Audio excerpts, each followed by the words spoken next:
Hello everyone. Daily current affair series में आज हम लोग देखेंगे 1 से 3 जनवरी 2024 के करंट अफेयर। तो आते हैं आज के पहले करंट अफेयर पे। आरईसी लिमिटेड ने अगले 5 वर्षों में 35,000 करोड़ रुपए तक की मल्टी मॉडल इंफ्रास्ट्रक्चर परियोजनाओं को वित्त पोषित करने के लिए किसके साथ समझौता ज्ञापन पर हस्ताक्षर किए। आपके पास ऑप्शन है नीति आयोग, ऑप्शन बी है एनटीपीसी, ऑप्शन सी है सेबी, ऑप्शन डी है रेल विकास निगम लिमिटेड, शॉर्ट में इसे बोलते हैं आरवीएनएल। तो सही आंसर यहाँ पे क्या होगा?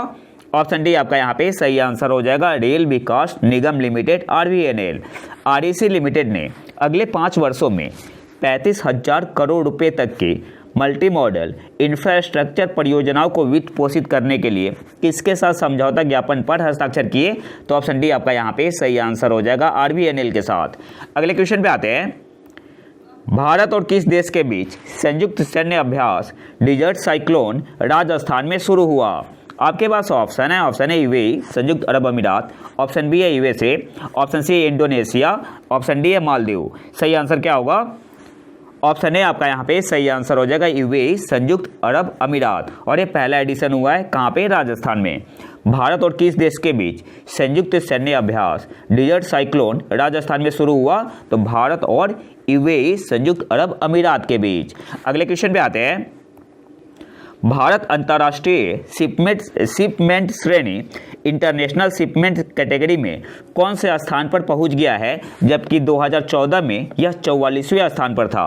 आपके पास ऑप्शन है 20वें, ऑप्शन बी है 22वें, ऑप्शन सी है 32वें, ऑप्शन डी है 12वें स्थान पे। सही आंसर क्या होगा? ऑप्शन बी आपका यहाँ पे सही आंसर हो जाएगा, 22वें स्थान पर। इंडिया इंटरनेशनल शिपमेंट कैटेगरी में कौन से स्थान पर पहुंच गया है, जबकि 2014 में यह 44वें स्थान पर था? तो अभी करंट में कौन से स्थान पे है? 22वें स्थान पे। ऑप्शन बी आपका यहाँ पे सही आंसर होगा। अगले क्वेश्चन पे आते हैं। रक्षा मंत्री राजनाथ सिंह ने यूपी के किस शहर में लड़कियों के लिए पहले सैनिक स्कूल का उद्घाटन किया? आपके पास ऑप्शन है वाराणसी, ऑप्शन बी है प्रयागराज, ऑप्शन सी है मथुरा, ऑप्शन डी है आगरा। सही आंसर यहाँ पे क्या होगा? ऑप्शन सी आपका यहाँ पे सही आंसर हो जाएगा, मथुरा। और मथुरा में कहा वृंदावन। रक्षा मंत्री राजनाथ सिंह ने यूपी के किस शहर में लड़कियों के लिए पहले सैनिक स्कूल का उद्घाटन किया?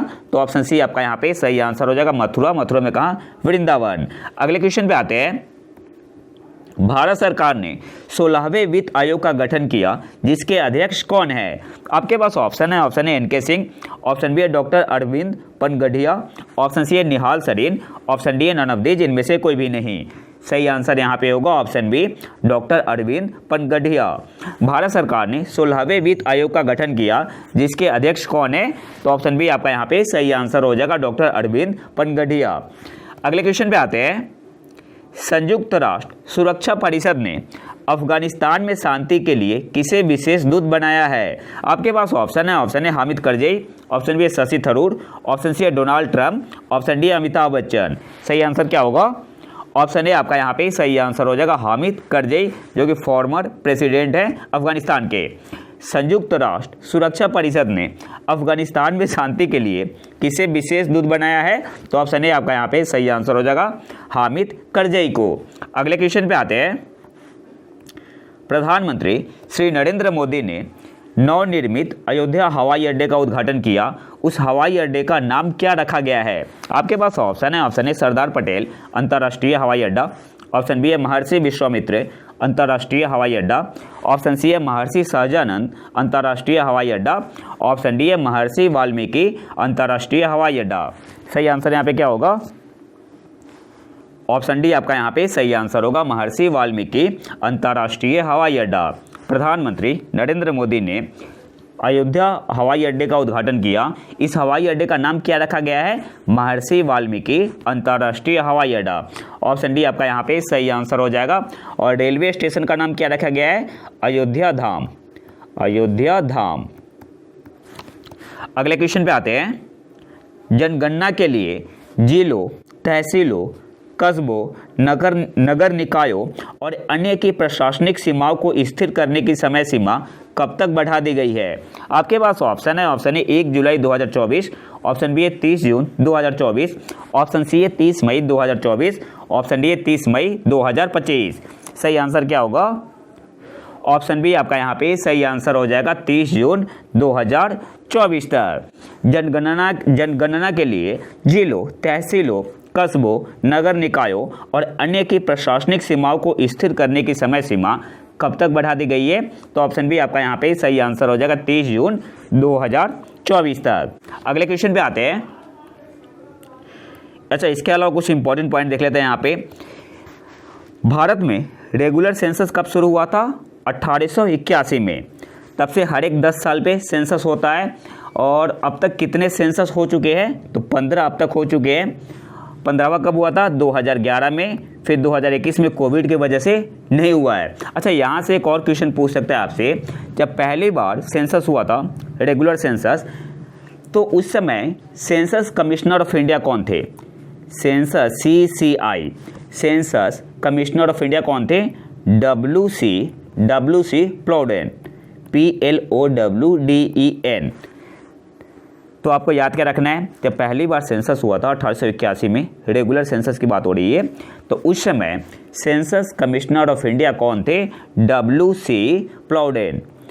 इसके अलावा सामाजिक, आर्थिक और जाति जनगणना सबसे पहले कब हुई थी? तो 1931 के बाद पहली बार हुई थी 2011 में। The socio economic and caste census was conducted in 2011 for the first time since 1931। तो 1931 के बाद पहली बार जो socio economic and caste census हुआ था, कब हुआ था? 2011 में। अगले क्वेश्चन पे आते हैं। हाल ही में भारतीय जनता पार्टी अध्यक्ष JB नड्डा ने एक डाक टिकट जारी किया। यह डाक टिकट किसके बारे में था? आपके पास ऑप्शन है। ऑप्शन ए 9/11 की घटना, ऑप्शन बी मुंबई हमले, ऑप्शन सी है श्रीलंका में भारतीय मूल के तमिलों का आगमन, ऑप्शन डी है इनमें से कोई भी नहीं। सही आंसर क्या होगा? ऑप्शन सी आपका यहाँ पे सही आंसर हो जाएगा, श्रीलंका में भारतीय मूल के तमिलों का आगमन। हाल ही में भारतीय जनता पार्टी अध्यक्ष JB नड्डा ने एक डाक टिकट जारी किया। यह डाक टिकट किस बारे में था? तो ऑप्शन सी आपका यहाँ पे सही आंसर हो जाएगा, श्रीलंका में भारतीय मूल के तमिलों का आगमन। अगले क्वेश्चन पे आते हैं। किस खिलाड़ी ने Scottish junior open squash under 19 खिताब जीता? आपके पास ऑप्शन है। Option A Anahat Singh, option B है ज्योत्सना चिन्नप्पा, ऑप्शन सी है गीता साहनी, ऑप्शन डी है सौरभ घोषाल। सही आंसर क्या होगा? ऑप्शन ए आपका यहाँ पे सही आंसर हो जाएगा, अनाहत सिंह। किस खिलाड़ी ने Scottish junior open squash under 19 खिताब जीता? तो ऑप्शन ए आपका यहाँ पे सही आंसर हो जाएगा, अनाहत सिंह। अगले क्वेश्चन पे आते हैं। भारत का पहला सबमरीन टूरिज्म किस राज्य में शुरू किया जाएगा? आपके पास ऑप्शन है। ऑप्शन है उड़ीसा में, ऑप्शन बी है गुजरात, ऑप्शन सी है बिहार, ऑप्शन डी है असम। सही आंसर यहाँ पे क्या होगा? ऑप्शन बी आपका यहाँ पे सही आंसर हो जाएगा, गुजरात। गुजरात में कहाँ? द्वारका में। भारत का पहला पनडुब्बी पर्यटन सबमरीन टूरिज्म किस राज्य में शुरू किया जाएगा? तो ऑप्शन बी आपका यहाँ पे सही आंसर हो जाएगा, गुजरात में। अगले क्वेश्चन पे आते हैं। Skin care brand Nivea India ने किसे अपना नया प्रबंध निदेशक नियुक्त किया है? आपके पास ऑप्शन है। Option A Geetika Mehta, option B Ashish Grover, option C है Reena Das, option D none of these, इनमें से कोई भी नहीं। सही आंसर क्या होगा? ऑप्शन ए आपका यहाँ पे सही आंसर हो जाएगा, Geetika Mehta. Skin care brand Nivea India ने किसे अपना नया मैनेजिंग डायरेक्टर प्रबंध निदेशक नियुक्त किया है? तो गीतिका मेहता को। ऑप्शन ए आपका यहाँ पे सही आंसर होगा। अगले क्वेश्चन पे आते हैं।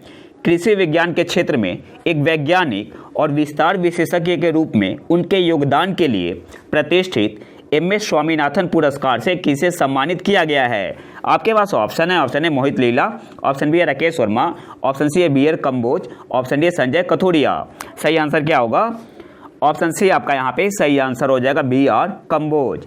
कृषि विज्ञान के क्षेत्र में एक वैज्ञानिक और विस्तार विशेषज्ञ के रूप में उनके योगदान के लिए प्रतिष्ठित MS स्वामीनाथन पुरस्कार से किसे सम्मानित किया गया है? तो ऑप्शन सी आपका यहाँ पे सही आंसर हो जाएगा, BR कंबोज। अगले क्वेश्चन पे आते हैं। भारत ने संयुक्त राष्ट्र सांख्यिकी आयोग के सदस्य के रूप में कितने वर्षों के लिए अपना कार्यकाल शुरू किया है? आपके पास ऑप्शन है। ऑप्शन ए 2 साल के लिए, ऑप्शन बी है 3, ऑप्शन सी है 6, ऑप्शन डी है 4। सही आंसर क्या होगा? ऑप्शन डी आपका यहाँ पे सही आंसर हो जाएगा, 4 वर्षों के लिए। भारत ने संयुक्त राष्ट्र सांख्यिकी आयोग के सदस्य के रूप में कितने वर्षों के लिए अपना कार्यकाल शुरू किया है? तो 4 वर्षों के लिए। ऑप्शन डी आपका यहाँ पे सही आंसर होगा। अगले क्वेश्चन पे आते हैं। फरवरी के संसदीय चुनाव के लिए पाकिस्तान में चुनाव अधिकारियों ने किसकी उम्मीदवारी खारिज कर दी? आपके पास ऑप्शन है, option A Bilawal Bhutto, option B Imran Khan, option C है शाह महमूद कुरैशी, ऑप्शन डी है नन ऑफ दी, जिनमें से कोई भी नहीं। सही आंसर यहाँ पे होगा ऑप्शन बी इमरान खान। फरवरी के संसदीय चुनाव के लिए पाकिस्तान में चुनाव अधिकारियों ने किसकी उम्मीदवारी खारिज कर दी? तो ऑप्शन बी आपका यहाँ पे सही आंसर हो जाएगा इमरान खान। अगले क्वेश्चन पे आते हैं। फेलिक्स सेसिकेदी को किस देश के दूसरे कार्यकाल के लिए फिर से राष्ट्रपति चुना गया है? आपके पास ऑप्शन है, option A Kenya, option B है जाम्बिया, ऑप्शन सी है कोंगो लोकतांत्रिक गणराज्य, ऑप्शन डी ऑस्ट्रिया। सही आंसर क्या होगा? ऑप्शन सी आपका यहाँ पे सही आंसर हो जाएगा कोंगो लोकतांत्रिक गणराज्य।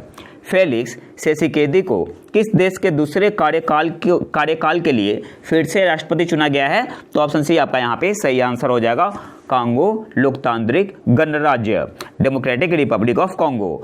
अगले क्वेश्चन पे आते हैं। 2023 में विश्व फुटबॉल में शीर्ष गोल स्कोरर कौन रहा? मतलब 2023 में वर्ल्ड फुटबॉल में सबसे ज़्यादा गोल किसने लगाया? आपके पास ऑप्शन है, option A Cristiano Ronaldo, option B है एर्लिंग हॉलैंड, ऑप्शन सी है गैरेथ बेल, ऑप्शन डी है हैरी केन। सही आंसर क्या होगा? तो ऑप्शन ए आपका यहाँ पे सही आंसर हो जाएगा क्रिस्टियानो रोनाल्डो ने। 2023 में विश्व फुटबॉल में सबसे ज़्यादा गोल किसने लगाया? टॉप पे कौन रहा? तो क्रिस्टियानो रोनाल्डो। कौन से देश के? पुर्तगाल के हैं। और इन्होंने कितना गोल लगाया? 54 गोल। तो ये भी आपको याद रखना इंपॉर्टेंट है, पूछ सकता है। अगले क्वेश्चन पे आते हैं। कौन सा शहर आगामी FIH हॉकी 5S विश्व कप की मेजबानी करने के लिए तैयार है? आपके पास ऑप्शन है, ऑप्शन ए नई दिल्ली, ऑप्शन बी है मस्कट, ऑप्शन सी है दोहा, ऑप्शन डी है जकार्ता। सही आंसर क्या होगा? तो ऑप्शन बी आपका यहाँ पे सही आंसर हो जाएगा मस्कट। कहाँ पे है? ओमान में। कौन सा शहर आगामी FIH हॉकी 5S विश्व कप की मेजबानी करने के लिए तैयार है? तो ऑप्शन बी आपका यहाँ पे सही आंसर हो जाएगा मस्कट। और भारत की तरफ से मेंस टीम को लीड कौन करेगा? सिमरनजीत सिंह। और वुमेन्स टीम को लीड कौन करेगा? रणजी इतिमरपू। ठीक है, तो दोनों नाम आपको याद रखना है। मेंस टीम को लीड कौन करेगा? सिमरनजीत सिंह। और वुमेन्स टीम को लीड कौन करेगा? रजनी इतिमारपू। अगले क्वेश्चन पे आते हैं। PM नरेंद्र मोदी ने अपने मन की बात संबोधन में कार्तिक ओराव आदिवासी कुडुख स्कूल नामक एक आदिवासी स्कूल की अनूठी पहल की सराहना की, जो अपने बच्चों को उनकी मातृभाषा में शिक्षा प्रदान करता है। यह स्कूल किस राज्य में है? आपके पास ऑप्शन है, option A Madhya Pradesh, option B है उड़ीसा, ऑप्शन सी है छत्तीसगढ़, ऑप्शन डी है झारखंड। सही आंसर क्या होगा? ऑप्शन डी आपका यहाँ पे सही आंसर हो जाएगा झारखंड। PM नरेंद्र मोदी ने अपने मन की बात संबोधन में कार्तिक ओराव आदिवासी कुडुख स्कूल नामक एक आदिवासी स्कूल की अनूठी पहल की सराहना की, जो अपने बच्चों को उनकी मातृभाषा में शिक्षा प्रदान करता है। यह स्कूल किस राज्य में है? तो ऑप्शन डी आपका यहाँ पे सही आंसर हो जाएगा झारखंड। और आज के आखिरी करंट अफेयर पे आते हैं। इसरो का एक्सपोसैट दुनिया का केवल दूसरा एक्सरे पोलराइमेट्री मिशन है। पहला कौन था?